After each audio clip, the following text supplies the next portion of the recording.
Today I have a new product. It's the BlendMount radar detector mirror mount. It's super cool. It just came in the mail and I'm excited to open it, install it, and show you guys what it looks like. This will be super nice because here in Texas it's starting to get to the high 90s and it's gooey windshield season and nobody wants gooey windshields.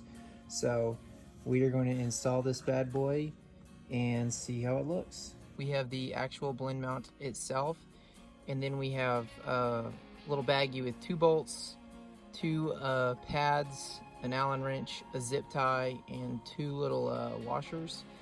And I use the Escort redline. It's great for distance and I don't get many false readings. Okay, so step 1, you're gonna take your Allen wrench, you're gonna put it into the first clamp screw, and you're gonna open up the clamp so it can go around your mirror.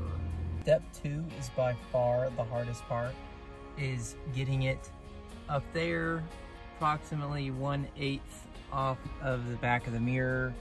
But when you're like me and Murphy's Law hits, my Allen wrench fell in between there and I'll never ever see it again. So it took a few minutes to figure it out, but if you lose the little Allen wrench that it gives you, this one is 7/64ths. And your main job is you're opening up the clamp right here and you're tightening this one right there, but it's tight and step 2 is done.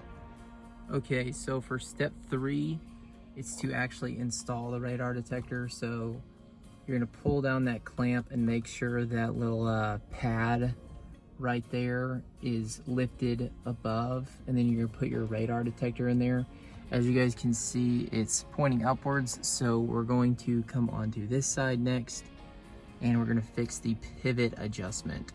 Step 4, we have taken our Allen wrench and we have adjusted the pivot. It's very easy. It basically just rocks and you set where you want it. To make sure your radar detector is square, I think a good thing to do is square up your mirror and then line that up.